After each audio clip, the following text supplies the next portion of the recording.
The judge should tell her she's released, then say, "April Fools." That comment started spreading online just hours before the hearing, and the more you think about it, the more it reflects the mood surrounding this case right now. It's not just a reaction, it's a signal. People aren't just watching anymore, they're invested, emotionally and mentally, trying to make sense of something that feels bigger than one moment, one decision, one outcome. Because this case stopped being just about what happened that morning a long time ago. Now it's about whether the truth will actually come out, and whether the system will recognize it when it does. Welcome to the channel. We look for the truth in the shadows of cold cases and closed files. If you value this kind of deep dive investigation, please consider subscribing. And as we begin this journey together, I'd love to know where you're watching from today. Whether you're joining us from the United States, Canada, Australia, or anywhere else in the world, leave a comment below. It helps us remember that these stories, though local, touch hearts across the globe. To understand what's happening today, you have to slow everything down and go back, not to the noise, not to the opinions, but to the sequence of events. Because timelines don't react, they don't speculate, they simply show you what happened and when. And in this case, that timeline is where everything starts to shift. A normal morning, routine, predictable, the kind of morning where nothing feels out of place. A child is dropped off at school, a quick goodbye, another day beginning like any other. But within that same space, someone else is present, and between them is something unresolved, something that didn't begin that morning and wouldn't end there either. When they see each other, it's not neutral. It can't be.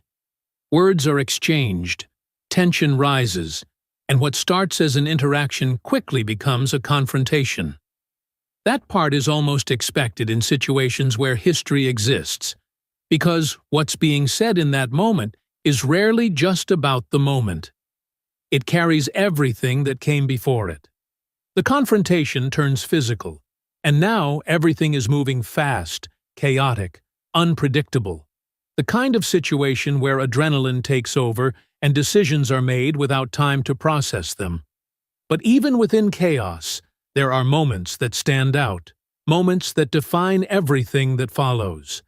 And in this case, that moment is when a weapon enters the situation. And because from that point on, the entire case is no longer about the argument or the fight, it's about what happened next. The claim that would later be made is self-defense, a claim people understand on a basic level. If you're in danger, you protect yourself. That's instinct. That's human. But the law doesn't just look at instinct, it looks at timing, at necessity, at whether there was another option.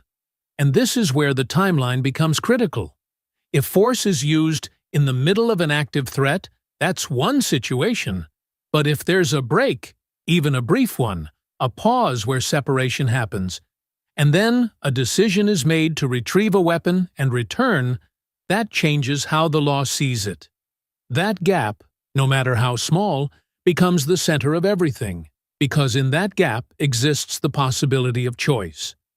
Could things have ended there? And could someone have walked away? Could the situation have de-escalated instead of escalating further? These are the questions that don't go away, and they're the ones that will define how this case is ultimately judged. The defense will focus on fear, on the idea that the threat didn't end just because there was a moment of separation, that fear can carry over, that danger can still feel present, even when it's not immediate. And that argument isn't without weight, because fear doesn't operate logically, it doesn't follow rules, it stays with you, it influences how you act, especially in high-stress situations. But the prosecution will look at it differently. They'll focus on necessity, on whether the response matched the level of threat at that exact moment. Not before, not after, but then. And when you start to break it down like that, the situation becomes more complicated than it first appeared. There are reports of prior tension, of issues that existed before that day, and if that's true, then this wasn't a random encounter. It was something that had been building, something that carried emotional weight long before the confrontation happened. That kind of history can shape perception. It can influence how someone interprets a situation, how they react to it, how quickly things escalate. But again, the law narrows its focus. It looks at the specific moment where everything changed and asks whether the actions taken were justified within that moment alone. As the case moved forward, decisions made by investigators and prosecutors added more layers to the situation. The timing of arrests, the charges filed, the way the case was presented, all of it contributed to how the public began to see what happened. And once the story reached social media, it took on a life of its own. People started forming opinions quickly, sometimes based on limited information, sometimes based on emotion, sometimes based on what they believed the outcome should be, rather than what the evidence might show. And now, here we are, April 1st, a date that carries its own kind of irony, a day associated with deception, with things not being what they seem, and that only adds to the tension surrounding this hearing. Inside the courtroom, the pace is different, controlled, deliberate, focused on structure rather than reaction. This isn't the trial yet. It's the stage where the foundation is being set, where both sides are shaping how the case will eventually be presented, what evidence is allowed, what arguments can be made, what limitations are put in place. All of these decisions matter because they determine what the jury will ultimately hear. The defense is preparing to argue that the actions taken were necessary, that the situation left no alternative, while the prosecution is building a case around sequence, around the idea that there was a moment where things could have ended differently, but didn't. And while this is happening inside the courtroom, outside of it, the conversation continues to evolve. People are no longer just reacting. They're analyzing, questioning, looking deeper into the details, trying to understand what might not be immediately obvious. One of the biggest areas of focus has become the presence of the third individual, someone connected to both sides, someone who was there when everything unfolded.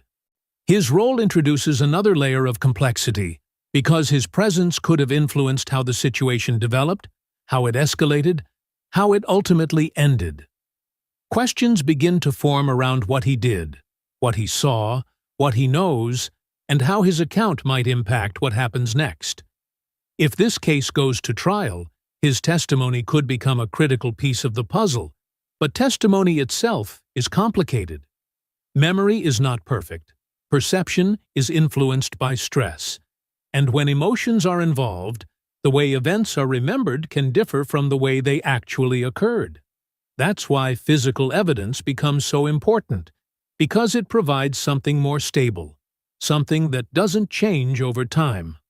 As the hearing continues, the number of charges also becomes significant, because multiple charges aren't just repetition, so they represent different legal angles, different ways of approaching the same event. It's a strategy that allows prosecutors to strengthen their position, ensuring that even if one argument doesn't hold, others might. That alone tells you how seriously this case is being handled, how much preparation is going into it, how both sides are anticipating every possible outcome. And all of this is happening before the trial even begins, which means the groundwork being laid now will shape everything that follows. Because once the trial starts, the framework is already in place, the narrative paths have been defined, and the focus shifts to presenting and challenging those narratives in front of a jury.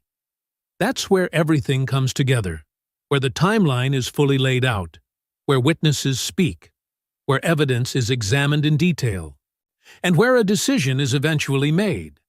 But right now, we're still in the stage where the pieces are being positioned, where the structure is being built, and where every small decision carries weight. As updates come out from today's hearing, the details will matter, not just what happened, but what it means for what comes next.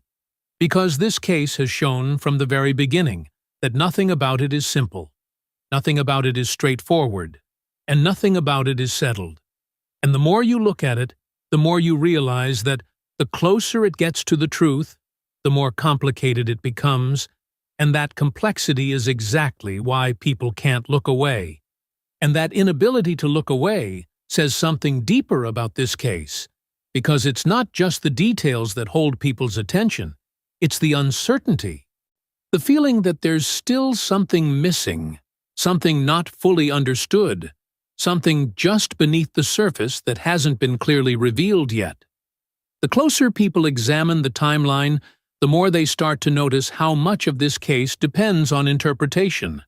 Not just what happened, but how those moments are understood, how they're framed, how they're presented, and ultimately how they're judged. Because two people can look at the same sequence of events and walk away with completely different conclusions, one seeing fear and reaction, the other seeing decision and intent, and the law sits right in the middle of those interpretations, trying to determine which one aligns with the evidence. As the case continues to move forward, what becomes more apparent is that this isn't going to be decided quickly or easily. And because every layer that gets examined seems to reveal another question rather than a clear answer. The idea of self-defense continues to sit at the center of everything, but it's not being accepted without challenge, and it's not being dismissed without consideration either. It's being tested, pulled apart, analyzed from every angle, because that's what the legal system does when the stakes are this high. And the stakes here are not abstract, they are real, they are permanent, and they affect more than just the people directly involved.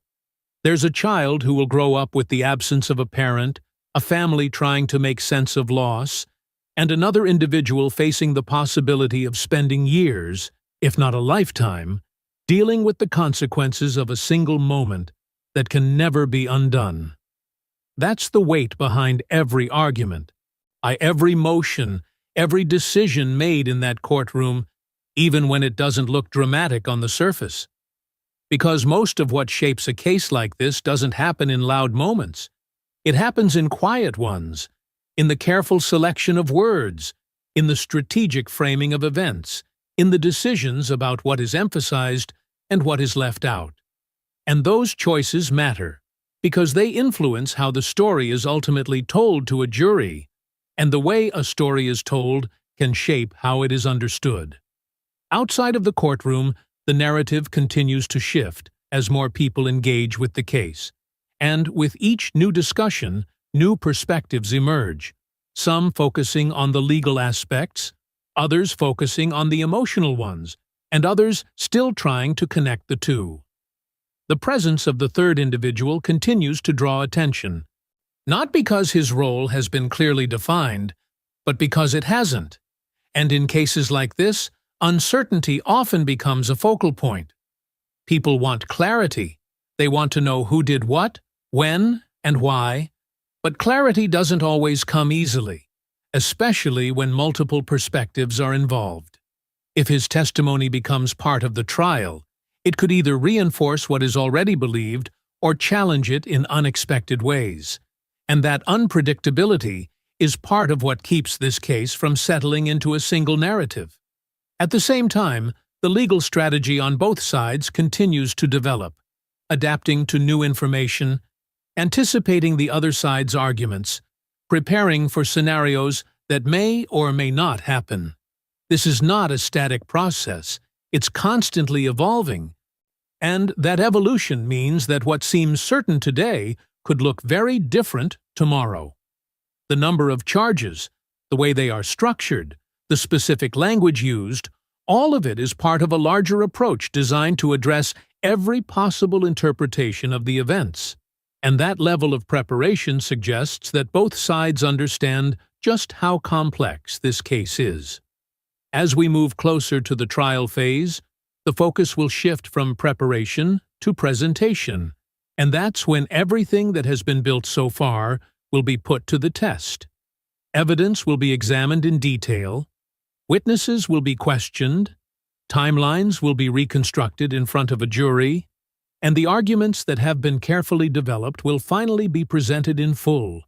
But even then, the outcome will not be determined by a single piece of evidence or a single moment. And it will be the result of how all of those elements come together, how they align, how they conflict, and how they are ultimately interpreted by the people tasked with making the decision. And that brings us back to the central question that has been there from the beginning, the one that continues to drive every discussion, every debate, every analysis. Was this an act of self-defense, or was it something more than that?